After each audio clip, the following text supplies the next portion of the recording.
440 American. The 440 American accounted for 85% of every locomotive operating in the United States by 1872. Its driving wheels measured between 54 and 72 inches in diameter. Its tractive effort reached 15,000 pounds of force. And New York Central. Number 999 recorded 102 miles per hour in 1893. Hauling a passenger consist on a timed run. A swiveling front bogie and a weight equalizing system for the drivers gave the engine a 3-point suspension that allowed it to conform to uneven track rather than resist it, which resolved the chronic derailment problem that had made earlier rigid frame designs unreliable on the roughly laid infrastructure of the frontier. Railroads used it for passenger and freight service across mountains, prairies, and temperature extremes because no competing design matched its combination of traction and mechanical tolerance for imperfect track. 060 Switcher. The 060 Switcher carries no pilot wheels and no leading truck, so every pound of its weight, between 160,000 and 187,000 pounds in its World War I standard form, rests directly on its 3 driving axles. That concentration produces a starting tractive effort of up to 40,000 pounds of force from a standstill, sufficient to move a cut of loaded freight cars on grades that would cause a road engine to spin its wheels. Without a front truck extending ahead of the cylinders, it could enter tight industrial sidings and marine terminal curves that longer locomotives could not reach. The United States Railroad Administration standardized the design during World War I so that any engineer on any railroad could operate it without retraining. And it sorted and assembled trains at every major terminal in the country without interruption for decades. 284 Berkshire. The 284 Berkshire was the first freight locomotive designed around the principle that the boiler should produce more steam than the cylinders could ever consume. Introduced in 1925 on a Lima-built test locomotive for the New York Central, it carried a 4-wheel trailing truck supporting a firebox with a grate area of 100 square feet, sustaining maximum steam generation continuously rather than in the surges and recoveries that limited earlier freight engines on long grades.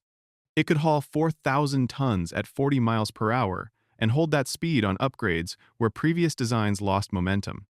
More than 600 were built for American railroads, and its 4-wheel trailing truck and expanded firebox directly shaped the specifications of every large steam locomotive that followed. 280 Consolidation. The 280 Consolidation is the most numerically produced steam locomotive type in American history, with approximately 35,000 built for use in the United States. The Pennsylvania Railroad alone rostered more than 3,300. Tractive effort on the heaviest examples reached 74,000 pounds of force, from an adhesive weight of over 200,000 pounds on 4 driving axles, and practical top speed was approximately 40 miles per hour. Its firebox sat between the rear driving wheels, the only position the frame geometry permitted, which constrained steaming capacity and eventually forced engineers toward trailing truck designs. The Army Transportation Corps deployed it in both World Wars for its mechanical simplicity and universal traction, and it remained in active American service until the mid-1950s. 462 Pacific. The 462 Pacific operated in larger numbers than any other passenger locomotive type in North America, with approximately 7,000 in service across 5 decades. Its driving wheels measured up to 80 inches in diameter. Sustained operating speeds of 70 to 80 miles per hour with 1,000-ton trains were standard. And boiler pressure on advanced examples reached 250 pounds per square inch. The world absolute speed record for any steam locomotive, 126 miles per hour, was set by a Pacific, the British Mallard, in 1938 and has not been exceeded since. The 4-wheel leading truck provided directional stability at speed, while the trailing axle supported a firebox large enough to sustain steam generation continuously at full throttle, resolving the steaming limitations that had constrained both the 442 Atlantic and the 460 10-wheeler it replaced. 464 Hudson. The 464 Hudson was commissioned by the New York Central in 1927 because its Pacifics were limited to 12 passenger cars at schedule speeds, and the railroad needed reliable performance with 16 to 18 heavyweight cars between New York and Chicago. A 4-wheel trailing truck replaced the Pacific's 2-wheel unit, expanding the firebox to 82 square feet of grate area and allowing boiler pressure to reach 265 pounds per square inch on the final J3A series. Its 79-inch drivers produced speeds exceeding 100 miles per hour, and the Milwaukee Roads version of the type reached 103.5 miles per hour in 1934. Industrial designer Henry Dreyfuss enclosed the J3A in a streamlined shroud for the 20th Century Limited. Every Hudson built for the New York Central was eventually scrapped, with the largest surviving piece a single tender at Steamtown National Historic Site.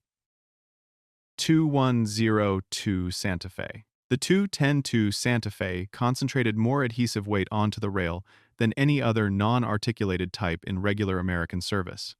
5 coupled driving axles produced a rigid wheelbase of 22 feet and 4 inches, an adhesive weight of 293,000 pounds, and a starting tractive effort of 85,000 pounds of force, with a practical operating speed of 22 to 30 miles per hour. Above that threshold, lateral forces generated by the long, rigid wheelbase caused severe track damage in curves. Engineers removed the flanges from the center driving wheels entirely to allow lateral movement without flange loading. The Atchison, Topeka, and Santa Fe attempted to extend the principle by constructing a 2-10-10-2, but the results were unworkable, and all examples were rebuilt into standard 2-10-2s within 7 years, demonstrating a measurable ceiling on how many rigid driving axles could be coupled before the configuration became counterproductive. 484 Northern. The 484 Northern carried a firebox of 100 to 115 square feet of grate area, drove 8 wheels up to 80 inches in diameter, and operated at boiler pressures reaching 285 pounds per square inch. Its recorded top speed in freight service reached 102 miles per hour, and total weight with tender was 450 tons. It was the first major locomotive type to use roller bearings throughout the running gear, reducing friction to the point where the 450-ton machine could be moved by hand on level track. 36 American railroads purchased it, and most assigned a regional name. The New York Central called it the Niagara, the Southern Pacific called it the Golden State, and the Nashville, Chattanooga, and Street. Louis called it the Dixie. Union Pacific number 844 was never officially retired and remains the only steam locomotive on a North American Class I railroad, never taken out of service. 482 Mountain. The 482 Mountain entered service on the Chesapeake and Ohio Railway in 1911 because the railroad's Pacific locomotives required a helper engine to climb the Allegheny grades, and adding a fourth coupled axle with a trailing truck produced a locomotive with 68,000 pounds of tractive effort and an estimated 4,100 horsepower. A total of 2,204 were built for American railroads. The New York Central purchased 185, renamed them Mohawks, and assigned them to fast freight on level track, confirming that the design's dual service capability was operationally viable rather than theoretical.